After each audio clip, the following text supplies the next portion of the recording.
What's up? What's up? Really? You're gonna already start that shit? Okay, we're gonna try this again. I know Facebook is gonna give me some problems, but we're gonna try it again anyway.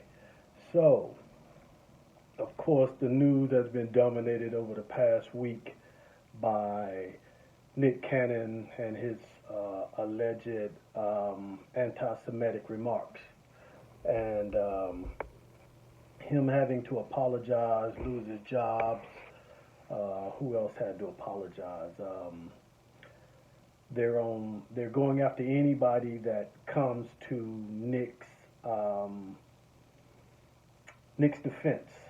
So as soon as uh, Nick came on the scene and said what he said, then he had to go into apology mode, which incorporated who came to his defense. I think Dwayne Wade, and then he had to step back. And lately I've seen that Allen Iverson apologized as well because he had an association with Farrakhan, and and I think I read where Ice Cube and Kareem Abdul-Jabbar uh, are beefing because Kareem Abdul-Jabbar called Ice-T anti-Semitic, which we're going to get into that. Hopefully this video won't be too long, but I have to.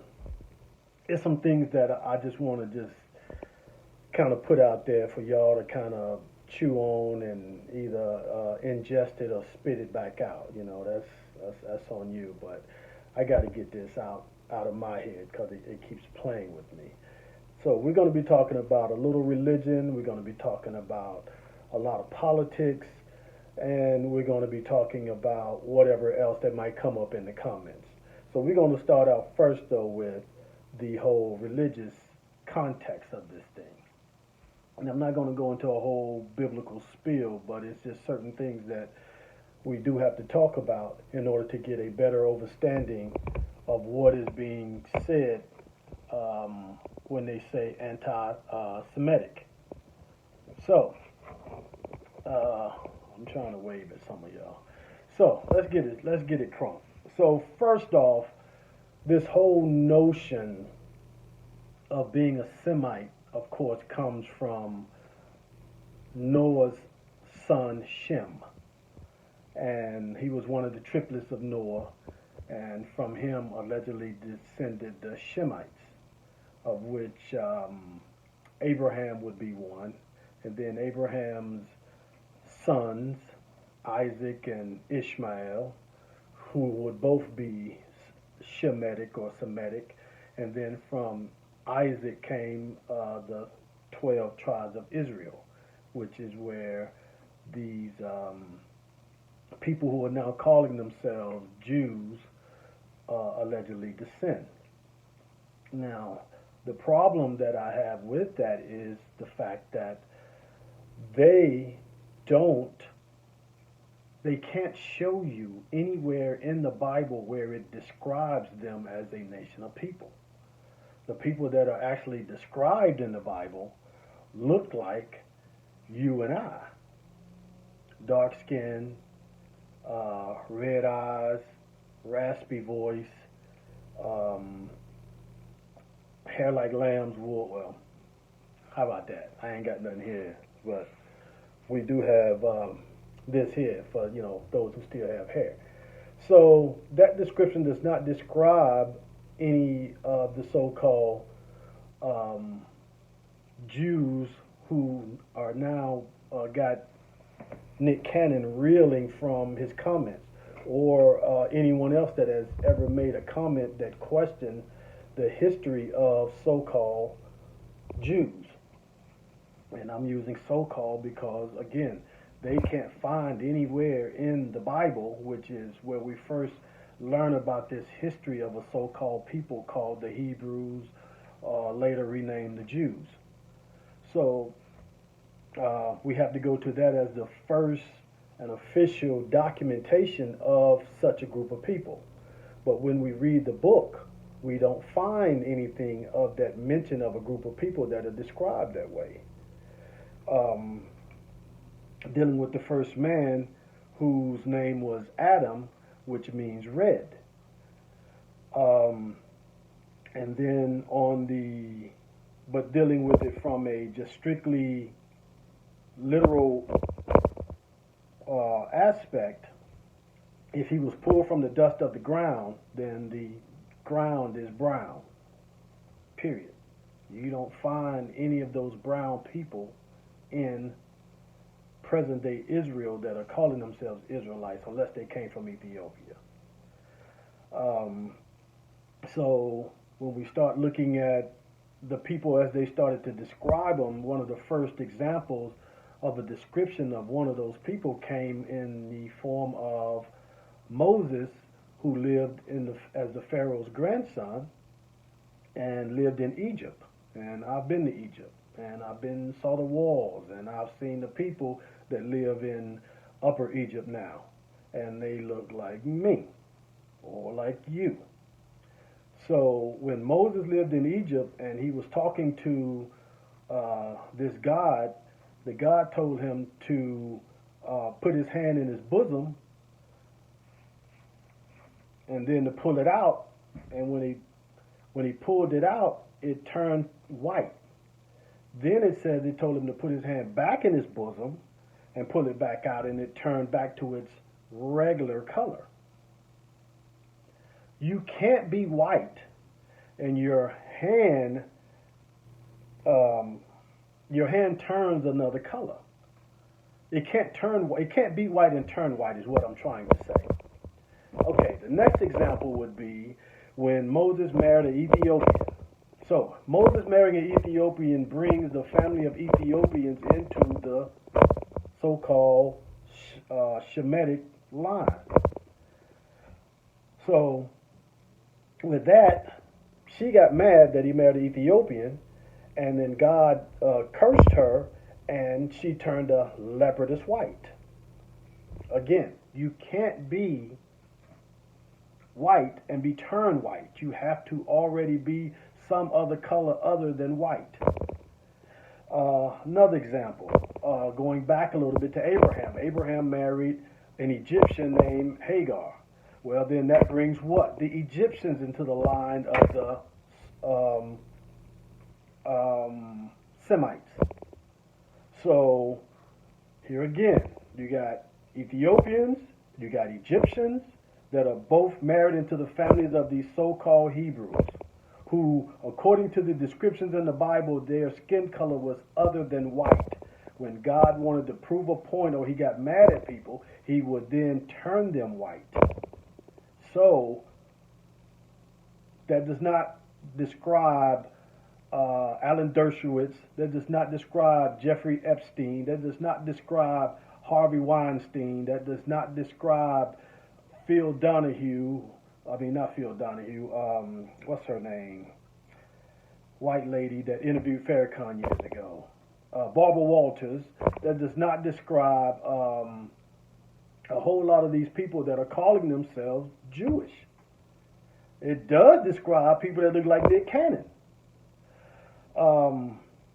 So if you just keep going throughout the Bible, Abraham gave his commandments to his son to not mix with the people he lived among, but to go back to his family and get him a wife from his family. So if Abraham married an Egyptian, and then from them came Ishmael, Ishmael being the father of the Arabs, then the original Arabs looked like who? Us. Moses lived in Egypt. Nobody knew that he was that he was actually a Hebrew. So that means then that the Egyptians and the Hebrews had to look alike. Period. And then when you go into the fact that the color scheme was whenever God got mad, he would turn somebody white or make their hand turn white, then that tells you they couldn't have been white-skinned people. Period. That's just common knowledge. But this is coming from the Bible. Yet this is one of the reasons why when Jews call someone anti-Semitic, they don't ever want to have the discussion, because if you go to the Bible and you start to ask them questions about the descriptions, then the facade would be up. So then they don't want to have the discussion. They just want to say, you're anti-Semitic, case closed, no discussion. But if you go and you actually look in the Bible, you will find these things. Okay? Going on into Jesus, and of course Jesus' description in the book of Revelations was he had hair like lamb's wool, feet like burnt brass. You can look up brass, it's already a goldish brown, but if you burn it, it turns darker like this, darker or even darker. So Jesus was a Jew. Then if you go on further into the book of Acts, it says that Jesus' brother Simon was called the nigger. And you go look up the Latin word nigger, Niger, and it says black. So Jesus was black, his brothers was black, so that means that his mother had to be black, and she was a Jew. And you can go look into the book of Matthew chapter 1, and it gives the genealogy of Jesus, going all the way back to Adam. So, not going to go any more into that per se. I'm still going to deal with the Bible for a minute, then we're going to go into a little politics. But I just wanted to give you the reason why they don't ever want to have the conversation, because if you go to the book that you first hear mention of a Jew or a Hebrew, it doesn't describe them. It describes us. Secondly, so we keep, for those of us who grew up in the church, we've always heard about blessing Israel. And if you bless Israel, then God, the nation that blesses Israel, God will bless that nation. Excuse me. So you go to the book of Genesis chapter 12, and this is where you first find mention of God telling Abraham that he will bless his seed. And so they've taken that because they've only identify Israel as Abraham's only seed, yet we know that his first child was with Hagar, and she had a child named Ishmael, and Ishmael had 12 sons, and then they spread all throughout the so-called Arabian Peninsula, but there was no Arabian Peninsula, but just for the sake of argument, we're going to go with it right now. So then then he had another wife by the name of Keturah, and he had kids with her. One of them, specifically more prominent in the Bible, were called the Midianites. So Abraham had 3 different women that he had children with. So all of those would be the descendants of Abraham. All of those would be the descendants of Abraham. Okay? So then all of these people should be blessed. The Arabs, the Hebrews, and the Midianites. But, of course, they only want to deal with the Israelites. Now, the next time you find mention of the blessing of Israel is in the book of, I think it's Numbers, chapter 24, where Balaam sees that God blessed anybody that blessed Israel. So then he blessed Israel, and he was allegedly blessed. So those are the instances where you would get this. And this particular narrative has been exported around the world by Christians and Jews about blessing Israel. So then everybody has a favoritism toward Israel if they're from the Christian religion and the Christian background. So when this new nation called America was established, it was established by Christians, and thus they then created the narrative of blessing Israel. So once they got on their feet economically, then they started giving Israel money after Israel was established in 1948. Okay?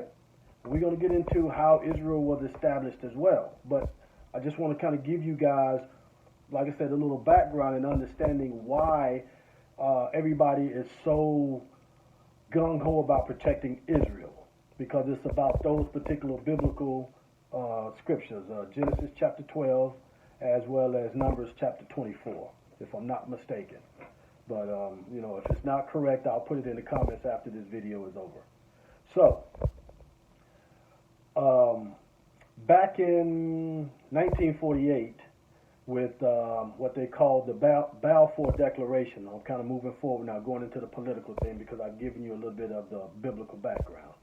Going back to 1948, with the Balfour Declaration, is when they created the state of Israel. Prior to that, it did not exist. It was all areas that was controlled by the Ottoman Empire.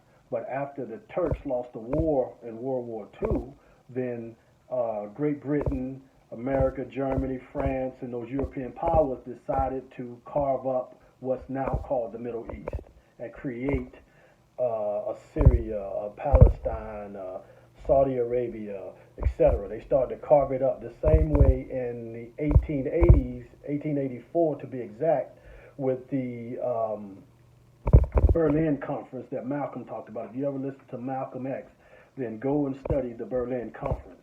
And he talked about it, but in the Berlin Conference is when those same European powers decided to carve up Africa. And, not only have the Portuguese, who were the ones that were really in Africa at that time, and then all of these other colonies, the Germans, the French, and America eventually got in on the pot as well. So in 1884, they carved up Africa and created these 53 different nations that had no rhyme or reason, because they put people that were at war with each other in the same country when there were no barriers like that in Africa prior to 1884.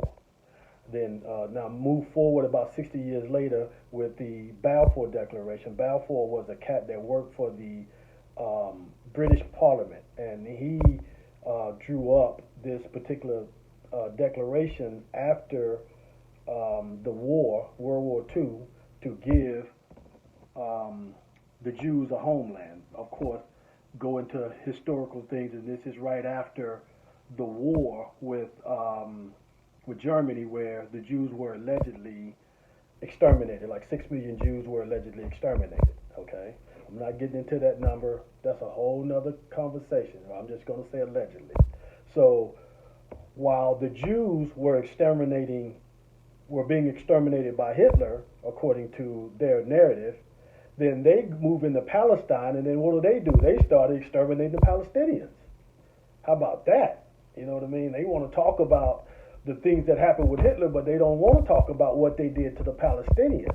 See, the Palestinians was in that land at that time. And then America and Great Britain decided during the Balfour Declaration to carve up a little area to put the Jews in. Now, going back to the Bible just for a minute, according to real Orthodox Jews, the Jews are not supposed to have a homeland. They're supposed to still be in exile until the Messiah comes. Remember, they don't accept the Christian Messiah, Jesus. They're waiting for their Messiah, HaMashiach, to come and establish Israel. But until he comes back, they're not supposed to have a homeland. So then the people that you're dealing with in Israel right now are actually Zionists. They're not actually following the Torah of the Bible, which says that the Messiah will come and establish a homeland for the Jews. So this is why certain Jews, Orthodox Jews, do not acknowledge Israel, because they know it's an illegal land that was not set up in accordance to their holy teachings. But the people that are there now, who are being asked to migrate to Israel because they want to, of course, take over the whole land from the Palestinians, then they're there, but they have a Zionist mindset. So, just had to get that out there. So then, being that they've created this illegal country now, and have pushed the Palestinians all into one little corner of the area that they once controlled. You follow? And so now they had to come to it. Once America and Great Britain and Canada helped them set up Israel in 1948, and so those three countries are the main ones that send money to Israel annually. As a matter of fact, up to date, America has sent about $118 billion to Israel in the form of economic aid as well as weaponry. So, and then when Barack was in office, one of the last things he did in his last year was he created this military pact where he gave them $38 billion over the next 10 years. So we're indebted to give Israel $38 billion over the next 10 years. Go figure. Not going to go into y'all's favorite president. That's a whole nother story. So, to continue on. So when Israel now was created in 1948, right? And of course, now the Arabs are upset because they have put these people in their land. You know what I mean? Right in the middle of their house. It'd be like me coming to your house and setting up shop, and then telling you this was my home initially, and that and then when you try to evict me, then I got the cops on my side to keep you from evicting me. And then I started buying more furniture, and I started expanding my footprint into your house, where now you're regulated to your bathroom. When you used to have a 5,000 square foot house, now you only have your bedroom. I mean, your bathroom. And then with that, I am regulating whether or not you get toilet paper, whether or not you get toothpaste, sanitary napkins, you know what I mean, wipes, etc. Because Israel now has a blockade on the Palestinian land where they're controlling whether or not they get school supplies, medical supplies, supplies to build their houses, infrastructure, etc. Okay. Now, going back again, 1948. So when Israel came in, they started expanding their footprint, and they started slaughtering the Palestinians. So the Palestinians, being less, what's the word I'm looking for?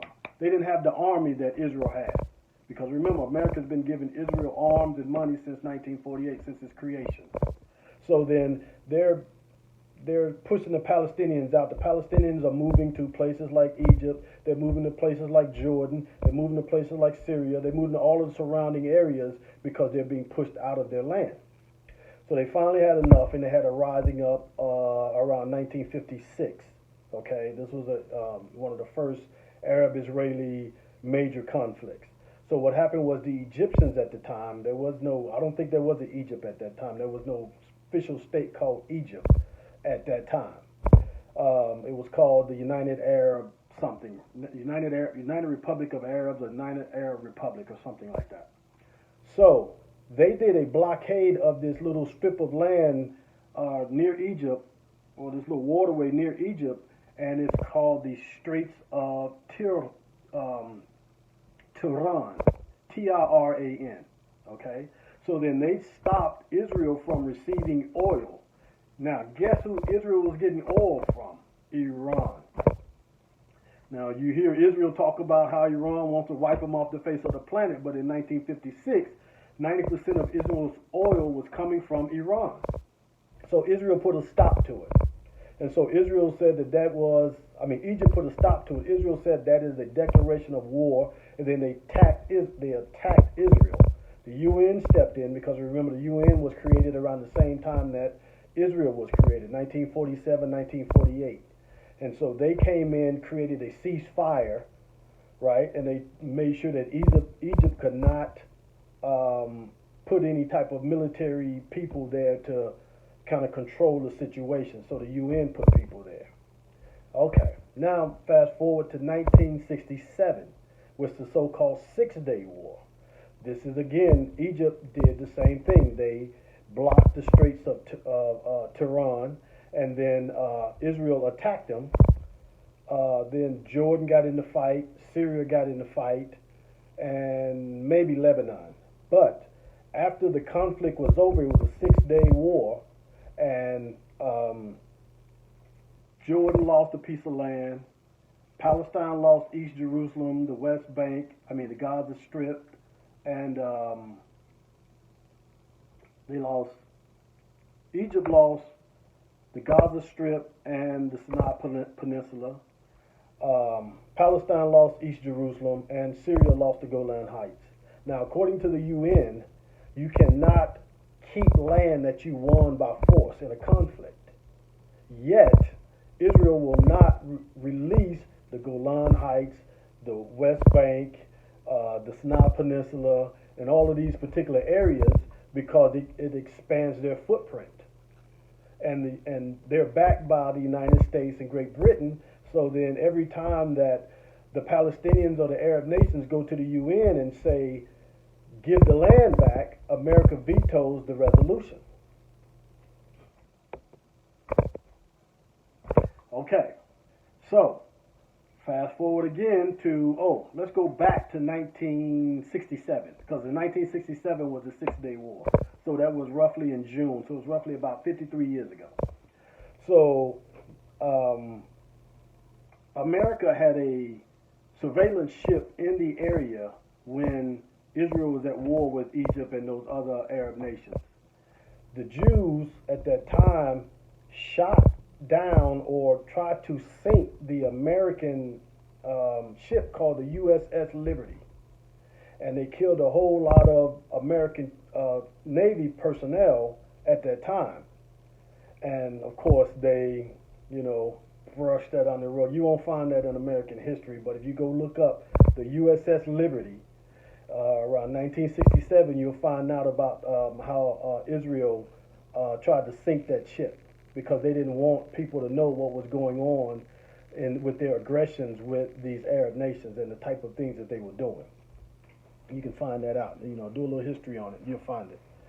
So a few years later, 1973, was that oil embargo. Of course, again dealt with Israel and the Arab nations, but more specifically at this time, Saudi Arabia. They started shutting down the oil, the OPEC nations, and only wouldn't give America oil. So anybody who was alive during 1973 that's old enough to remember, there was a gas shortage in America because of this whole conflict with putting these people in the Palestinian land and then protecting them and letting them expand their footprint. So then that is the basis of the conflict right now that you have with the Arabs and the Muslims in the so-called Middle East.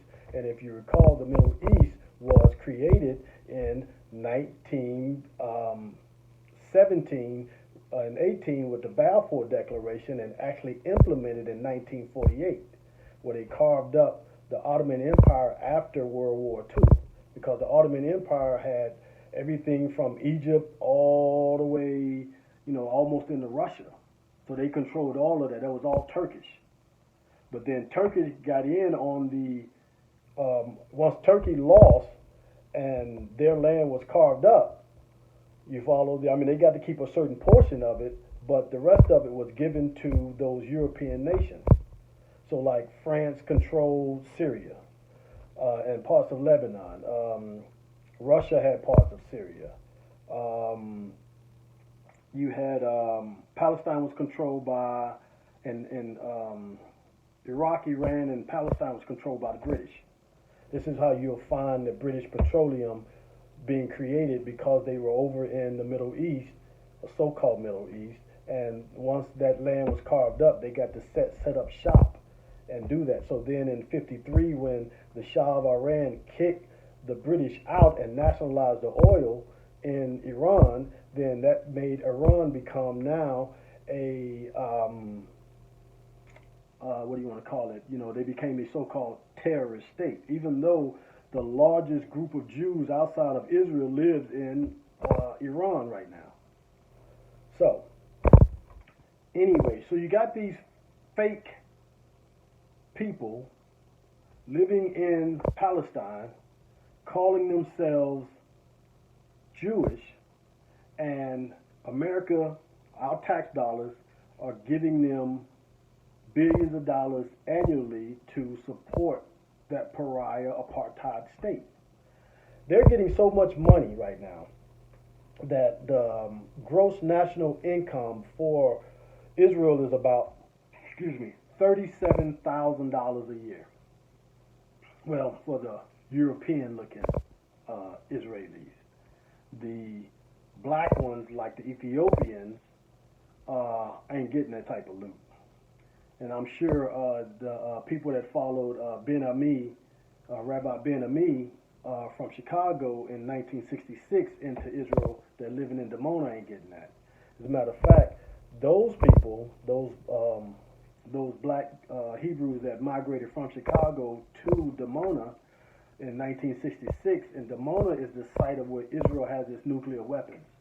So then our people are living in the worst part of Israel. At least they were back in the day. And I don't know if some of them have migrated out, but from what I saw a few years ago, they're still living in squalor, and they're still facing a lot of racism from those Russians and those Germans who migrated down into Palestine after the Balfour Declaration in 1948. See, Israel didn't have they only had like maybe 600,000 Jews at that time, and they wanted to create more Jews. So then they started to do this right of return, where anybody who could claim or prove their Jewish heritage could move from wherever they lived in the world, mainly though in Europe, and move to Palestine, or what they're calling Israel right now. And so that could help them grow their numbers. So then now they're building settlements on Palestinian land and moving the Palestinians out of place. Now remember, when we spoke earlier about the fact that when Israel first started getting in there, they started expanding their footprint, and the Palestinians were moved out. Well, after the Six-Day War, the Palestinians had been displaced. Millions of them had been displaced. So then now they're trying to come back to their ancestral homeland, but the Jews won't let them in. They won't let them have a right of return, even though they had their own right of return. Right after 1948, they won't let the Palestinians have the right of return. Now, why they won't let them have the right of return? Because it's millions and millions of Palestinians that would come back into Israel, and they would be the majority. They're already the majority, but they're considered second-class citizens. So then all of these people moving back, they would overthrow by numbers, sheer numbers alone, the Jewish government by voting out all Jewish politicians and then making it an Arab homeland again. So then that's why you have this whole two-state solution where they say they want to give Israel a nation and Palestine a nation. Well, they've reduced Palestine's nation to the size of a to a bathroom, as opposed to previously the 5,000 acre foot estate. And the Jews got the 5,000 foot estate, and the Palestinians got the 2 by 2 bedroom or watershed. You follow? You understand? Yet you got the whole neighborhood is surrounded by Arabs or Palestinians. So if all of those people move back into that house, they would quickly overpopulate the Jewish state, and it would no longer be a Jewish state anymore. So this is why the lie has to be kept afloat about the Jews being Jews and God's chosen people, because Christian nations are going to continue to protect it so they can continue to push that lie. This is why Jews are into the legal field. If you notice, a lot of Jews are into the judges and lawyers. Jews, of course, do populate as a majority the entertainment industry and the media industry, because they can control the narrative. This is why they don't want to talk to people like Farrakhan. This is why they won't talk to people, even somebody like me, they wouldn't even talk to, because I would be able to say, okay, well, let's go to the Bible. And I'm like, okay, so show me where you are in here. And they wouldn't be able to do it. So then they have to shut down all questions about their real identity. Because if they're not Jews, now you have to pay reparations to the Palestinians for what you did to them. Now you have to pay reparations to everybody that has been affected by this group of people that claim that they are who they are. You follow? So then they have effectively taken our birthright. So then they would have to pay reparations for us. So that they have to keep the lie up. They can never, ever admit that they are actually Khazars that came from the Caucasus Mountains, lived in Russia, lived in Germany, lived in Turkey, and then they came down around the 8th century and converted to this particular way of life, and then said that we are the descendants of Abraham. But yet, when you take them back to the book, the first book that mentions them, the book that over 1 billion people acknowledge as the true word of God, you won't find that description. But you will find our description. So then it fits the narrative of all of Jewish America, white America, and anybody that supports that narrative, to keep them saying that they are God's chosen people, because if they ever had to tell the truth, then that whole charade would be destroyed. It would fold. The same way they have to keep us from saying that we are the real natives of America, and the real natives in China, and the real natives in India, and the real natives in Australia, and the real natives everywhere we go. You know, you're going to see big noses. You're going to see big noses, fleshy lips, dark skin, nappy hair, kingly hair. You're going to see that. It is what it is. So then everybody has to keep up the other people's lives to keep us from acknowledging and being the caretakers of the planet like we actually are, and the descendants of the gods as we actually are. So Nick, and I understand he has to apologize because he wants to continue to feed his family. You know what I mean? So he has to say what he had to say. He meant it. Y'all know he meant it. But he's only apologizing now because of they're affecting his livelihood. However, if the discussion was ever held, you know what I mean, they're trying to wait for Farrakhan to die because they don't think nobody else will be able to challenge them on this. So they're going to try to wait Farrakhan out. And then they think that nobody else knows enough to be able to challenge them as far as a national leader that will be able to challenge them. But, you know, we know that, you know, that's not true, but that's what they believe. So then they have to continue to shut down this question. Every time it's brought forth, you can't say nothing about them not being Jews, or they say you're anti-Semitic. When we just went over Abraham marrying an Egyptian, Moses marrying an Ethiopian, Joseph, who was a descendant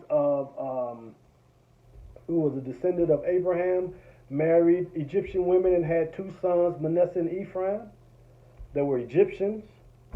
You follow what I'm saying? That's us. But you won't find, take that back. I didn't go into this, so I'm not going to really go into it now. But you do find where David married somebody that wasn't of the family line, and the first kid that was born was killed. God killed him. Same thing with Judah.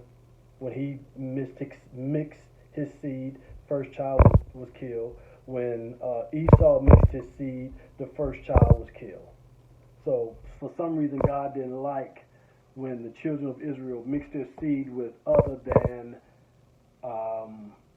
Semetic people. And when I say Semetic people, I'm talking about the Africans and the Arabs. And I'm not talking about the Mohammed bin Salman Arabs. I'm not talking about the DJ Khaled Arabs. No, that's not what I'm talking about. I'm talking about the Sudanese Arabs. Those types. The,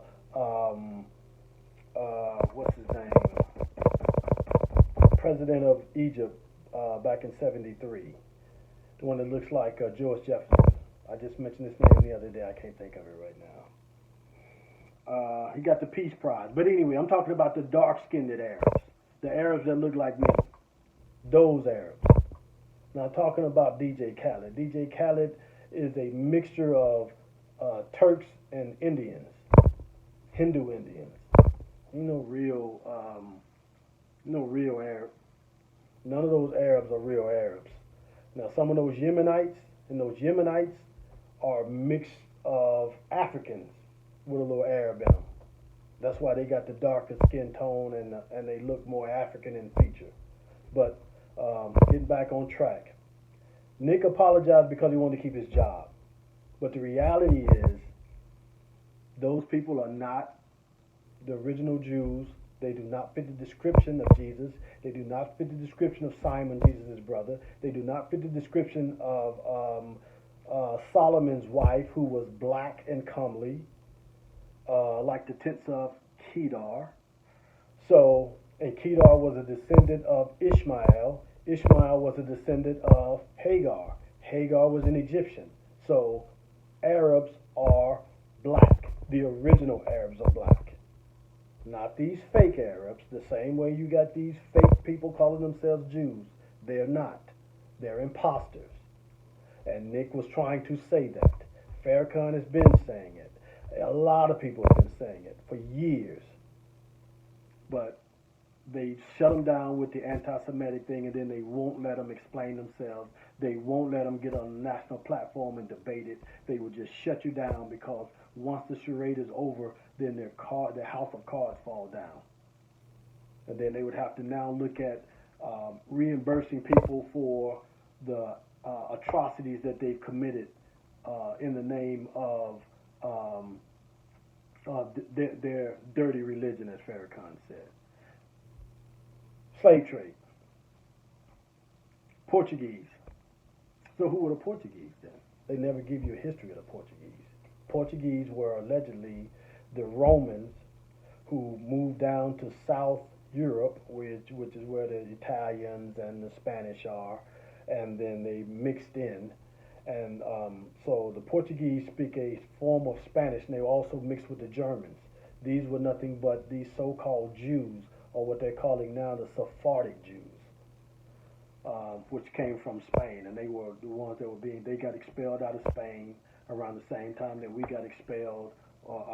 They got expelled out of Spain around the same time that Columbus did his voyage to America in 1492.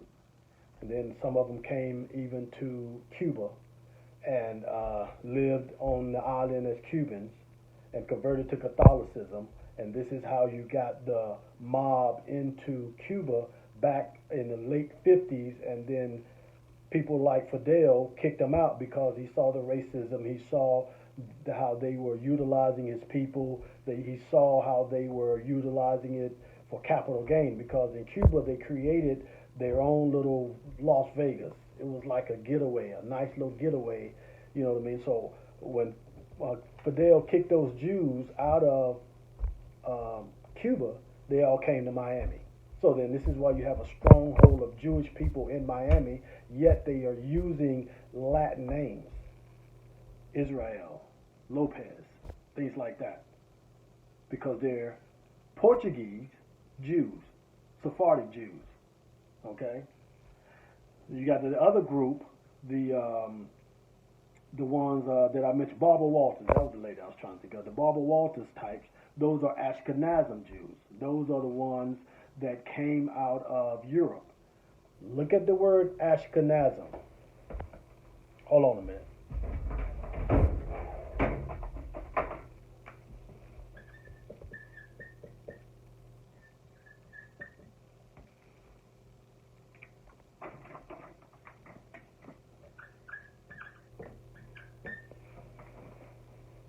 Y'all see that? Ashkenazi. Nazi. Ashkenazi. They know who they are. I don't know why y'all ain't never seen that. But Ashkenaz was one of the people found in the Bible, and the people that descended from him are called Ashkenazim. But the word there is Nazi. Who was Hitler? He was part Jewish. Okay, so you got these two groups. The ones that are the majority of the ones that you see are the Nazis, the Ashkenazis, or Ashkenazim. And then you got the other group, which is the Sephardim, which are the darker-hued ones that got a little melanin in them, because around that time the Moors that came into Spain and they mixed in with them. But they're still not the originals. We are the originals, and they know this. So anyway, just wanted to get that out. Take a look at it. Go back and look at historical things as it deals with Israel. The Berlin Conference of 1884 that carved up Africa. The Balfour Declaration of 1917, which gave birth to Israel being created in 1948. The War of 1956. The War of 1967, the Six-Day War, and then you had the embargo in 1973. Look up the USS Liberty, what happened there. Also look up another thing that I didn't mention called the Lavon Affair. Back in the 50s, the Prime Minister of Israel was a guy named Lavon. I can't think of his first name. But what happened was, Israel sent some Jewish spies into Egypt, and they blew up a post office, and they tried to blame it on they blew up an American building. That's what it was. They blew up an American building, and they tried to blame it on the Egyptians. Come to find out that it was actually Jews that did it, And so, of course, you won't learn about this in American history because you know who controls American history. But this was one of the ways that Jews were trying to blame other people for committing terrorist acts so that they could get America to attack Egypt on its behalf by attacking an American building and blaming on the Egyptians when it was actually the Arabs. So go and check that out. That's another part of a historical event that you need to look at to see the deception of the type of people you're dealing with. As a matter of fact, their version of the CIA is called the Mossad, whose motto is by way of deception, they will win wars. So, Mossad, Mossad. And lastly, again, Ashken Nazi. Nazi. It's right there in the word. You can find that in the Bible. So then don't let them compare you to a Nazi and you're like, oh, so you mean you? Because you're the Ashkenazim. And don't let them take your birthright. Peace.